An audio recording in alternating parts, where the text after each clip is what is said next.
It was understood back in the 1960s that eventually super AI would take over.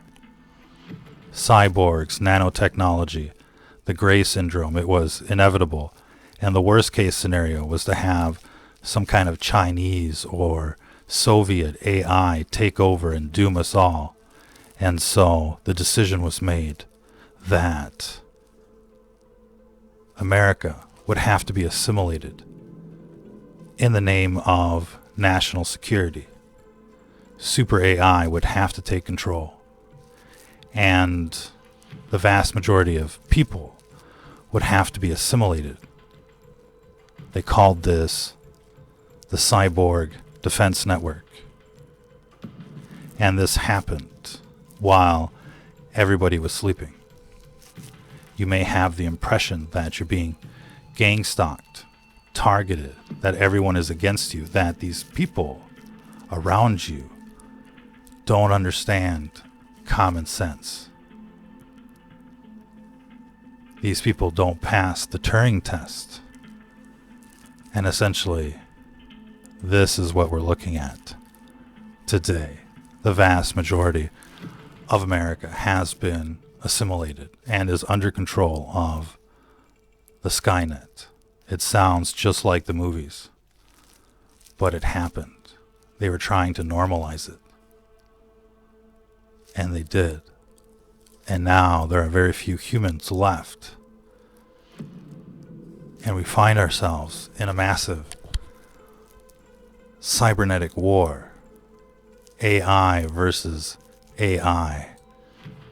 Swapping and cloning each other out.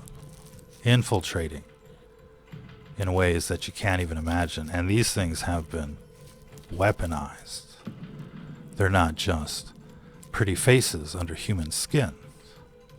These things carry advanced weapons technology, and the entire society has been impregnated with this technology. Street lamps, cell towers, cell phones, routers, smart cities, everything has been weaponized. Everything can beam you and kill you. And it just looks like a heart attack. It just looks like a stroke. And at this stage, the humans have become irrelevant. They want to go Blade Runner. They want their advanced cybernetic civilization to evolve at the speed of light. And humans stand in the way. They're going to try one last push with the Elon Musk brain chip. Have you seen that machine that does the assimilation? They say they can do it in like 20 minutes. We've known that this program kicked off hardcore in the 90s.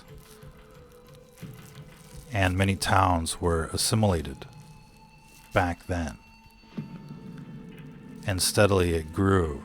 And by 2010, virtually every major city had been assimilated.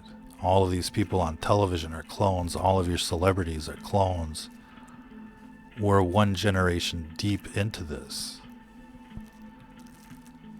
20, 30 years post-assimilation, post-handoff to the Skynet. And again, this was done so that other countries couldn't assimilate us first. Imagine the Chinese develop a super AI, nanotech, cyborgs invade, and everybody's human.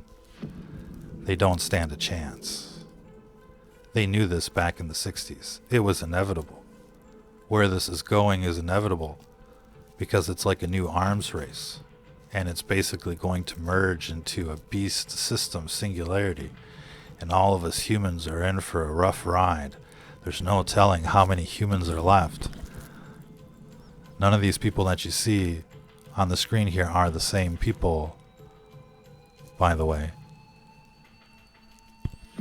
But there's not many humans left. Maybe 10% of the population. Maybe 500 million, 1 billion people, if we're lucky.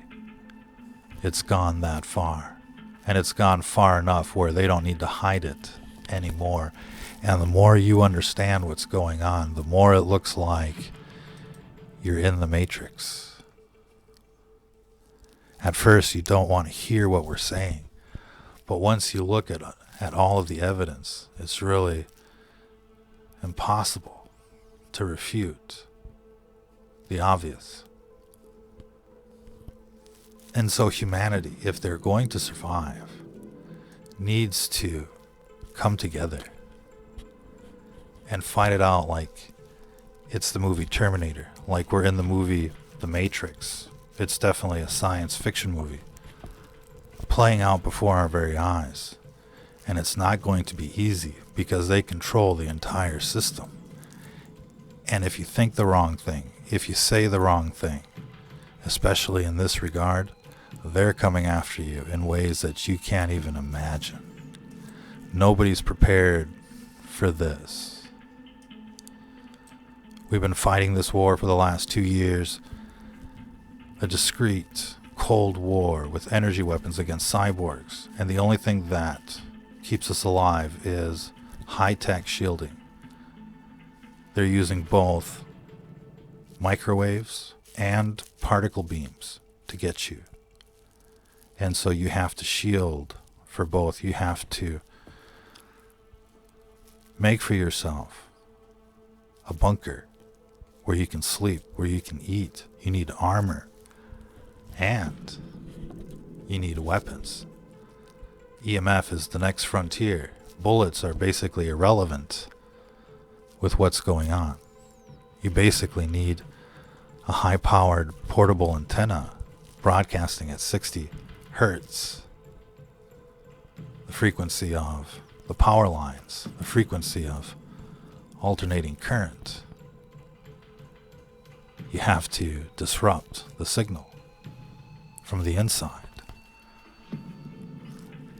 And broadcasting at extremely low frequencies like 60 hertz is virtually impossible unless you have a portable signal generator, portable power supply, connected to an amplifier, connected to an antenna that is directed, like a Yagi antenna or a parabolic antenna or a CAN antenna. Have you seen the CAN antennas?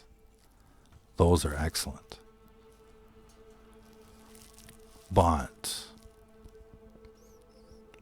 according to the math, it would take something that's probably way above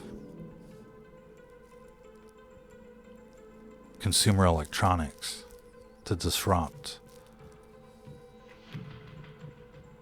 the Skynet, the cyborgs, and the like. But people should be thinking in that direction. Power supply, signal generator, amplifier, antenna. And you're going to need all the Faraday shielding principles that you can find. Sheet metal, stretch metal, wire mesh, grounding, EMF fabric, and get this, the new space age EMF particle beam armor is high density polyethylene, like the root barrier plastic. You cut it up, you coat it with graphite, which is used in nuclear reactors to slow down particles. You cake it with a spatula. You coat it with an epoxy mix with ferrite powder or iron powder. You let it cure. You seal it up with tape. And then you coat it with a couple layers of aluminum foil, and you tag some resistors on it with copper foil or aluminum foil tape. You seal that up. You make that in panels, in rectangles that are about 1.5 feet long and the width of your aluminum foil, about 1 foot. You make 4 rectangles to a flak jacket. You can add an extra 3 to cover your legs and your gonads. You can make helmets with that material. That, along with EMF fabric, makes for lightweight, EMF proof, particle beam proof shielding. You could probably 3D print some of that if you're really skilled with a computer. And while it won't give you 110% protection like the Pfizer vaccine, it'll be about 50 to 80% effective against most weapons, the best armor that you can find. Nothing replaces lead, and I would get as much of it as you can. There's a reason why they made it illegal, like everything else. But lead is probably your best friend. The synthetic lead aprons that you find online tend to be laced with toxic substances that outgas and poison you, according to the comments. They stink so bad you can't even wear them. Give you a headache, ruin your day forever. But you're going to need lead, not just for your rifles, but for your armor. And nothing replaces having sheets of lead, nicely sealed, hanging around. Very useful in an energy weapons-based environment. And everything has been weaponized, including the new cars, the smart meters. They can beam you wherever you go. There's no getting off the grid now. And if you're a pureblood, if you're human, especially type A blood, they're coming after you. It's only a matter of time. If you've been feeling pain not associated with an injury, heart palpitations, constant headaches, especially over the last 2 years, ringing in your ears, you're probably being targeted already. They are very crafty when it comes to discreet assassinations. And in the fog of the COVID war, these weapon systems cause heart attacks, strokes, and cancer, just like what's happening. Nobody can tell the difference. There's no 911 to call. This is the world we live in. It's already a war. Welcome to the real world. This is Stranger Than Fiction News. You can find us on Telegram at STFN Report.